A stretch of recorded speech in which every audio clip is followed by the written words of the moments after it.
Nós vamos falar não apenas de informações e conhecimentos correntes da psiquiatria, psicologia, sociologia e psicopedagogia, mas nós vamos abordar assuntos ligados à última fronteira da ciência, os fenômenos que nos tecem como Homo sapiens, a única espécie que pensa e que tem consciência que pensa em meio a tantos milhões de espécies no teatro da Terra.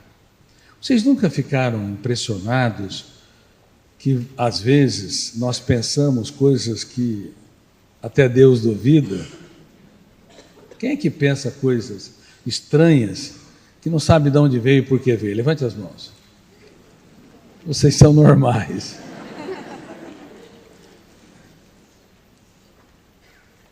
Eu espero que vocês anotem, se possível, ou retenham, ou gravem, ou então peçam acesso ao meu time da Academia de Gestão da Emoção.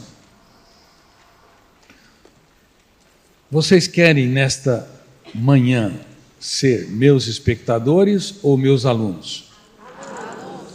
Não sabem aonde se meteram, porque eu vou provocar constantemente vocês. Deixa eu começar um pouco sobre a minha história. Papai e mamãe, a mamãe era uma pessoa extremamente dócil, ela é uma pessoa extremamente dócil, embora esteja debilitada, mas sempre foi uma pessoa muito generosa e gentil. Papai, uma pessoa inteligente, bem-humorada, mas muito criticista, impulsivo, bateu, levou. E tem pessoas impulsivas que se orgulham da sua franqueza. Doutor Cury, eu não levo desaforo para casa. Claro, você é um desequilibrado. Não leva desaforo para a casa física, mas leva desaforo para a casa mental, porque tudo que você fala ou pensa não vai embora. É registrado automática e involuntariamente no córtex cerebral. Não se sabia disso, porque brilhantes pensadores como Freud, Piaget, Vygotsky, Kant, Hegel, os existencialistas como Kierkegaard, Merleau-Ponty, Sartre, eles não estudaram essa área, os detalhes dos fenômenos que constroem cadeias de pensamentos e formam o eu como gestor da mente humana. Mas nunca se esqueça, tudo que você pensa, seja lúcido ou estúpido, é registrado e não pode ser mais deletado. Então você vai conviver com os lixos que você produz se você não aprender a reciclá-los. Toda a emocionalidade, seja emoções prazerosas, encantadoras, alegres, motivadoras, ou emoções tensas, angustiantes, desmotivadoras, inibidoras, também são registradas automática e involuntariamente. Portanto, cuidar do universo das emoções e do universo dos pensamentos é cuidar da nossa jornada de vida. Você é, biologicamente, aquilo que você come. Se você se alimenta mal, você vai ter problemas ligados à glicemia, alteração dos níveis de colesterol e tantos outros elementos. Também você é aquilo que, do ponto de vista da personalidade, aquilo que você ingere. E nunca esqueça que, embora as pessoas possam produzir nutrientes te apoiando ou te rejeitando, te encorajando ou te desanimando, te informando, ou às vezes fazendo fake news, apesar de haver uma rica nutrição no ambiente educacional, social, profissional, é você que é o maior produtor dos seus nutrientes. Você produz dezenas ou centenas de vezes mais pensamentos e mais emoções no silêncio da mente, que ninguém ouve e que são fundamentais para se tornar quem você é. Uma pessoa ousada ou tímida, uma pessoa sensata ou impulsiva, uma pessoa que não tem medo de correr riscos para materializar seus sonhos, ou que vive num casulo, com medo do que os outros pensam e falam de si. Então, cuidado, não responsabilize tanto os outros no teatro social. A grande responsabilidade na formação da personalidade e no desenvolvimento das suas habilidades estão muito ligadas a quem você é. Então, vou contar um pouco da minha história. Então, papai era uma pessoa bem-humorada, mas muito criticista e impulsiva, e a mamãe muito dócil e mais, ao mesmo tempo, com muito medo de se arriscar, não ousada. E nós morávamos num quarto, papai e mamãe e 6 filhos. Não sei como faziam os filhos. E nesse ambiente muito difícil, com todos os meus irmãos, os atritos eram frequentes. E isso nos fazia desenvolver resiliência. O problema de ter um filho só é que você poupa este filho e, às vezes, comete o erro de superprotegê-lo. A superproteção é um problema muito sério, porque você o protege dos ambientes estressantes internos, mas você não o protege da autopunição, da autocobrança, da hipersensibilidade ou do ambiente mais importante, que é o ambiente do planeta mente.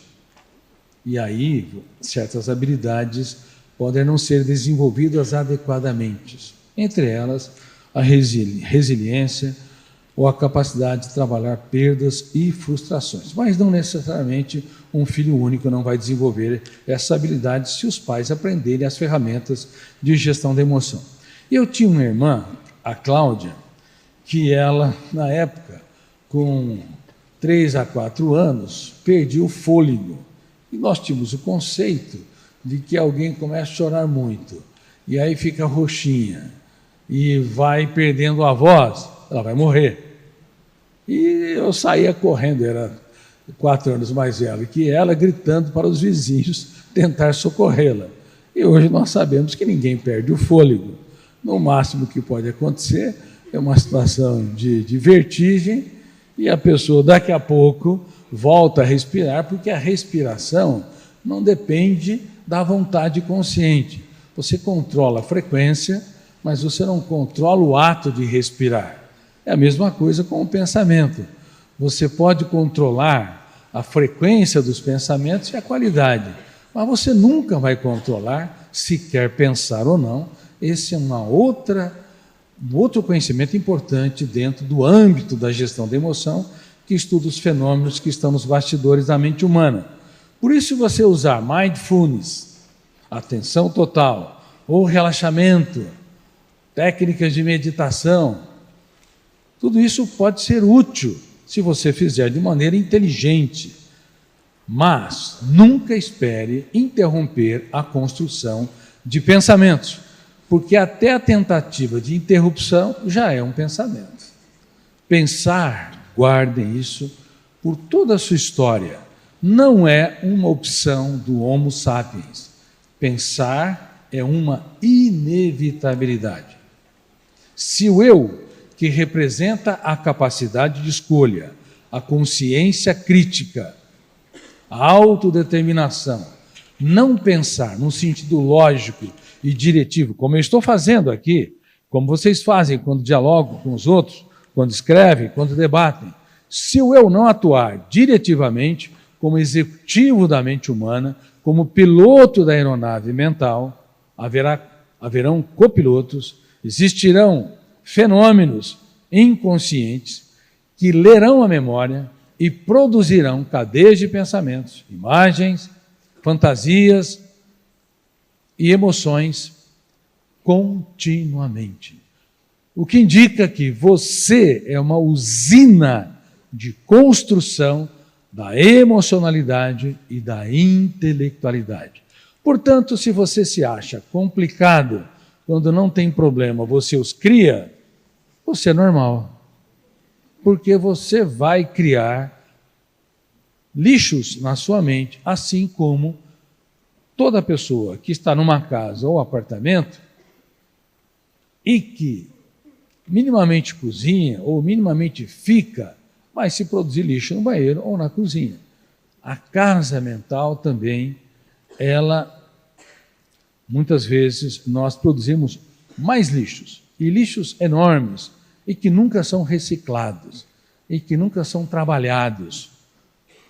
Por isso que as pessoas acabam se deprimindo, se angustiando, se tornando ansiosas, mesmo não tendo tido uma história de conflitos como Platão imaginava, ou em destaque, como Freud pensava. O ser humano, ele até nos primeiros 7 anos de vida, desenvolve traumas, perdas, riscos, abusos, frustrações, e ao longo da sua jornada de vida, ele cristaliza esses traumas e adoece psiquicamente.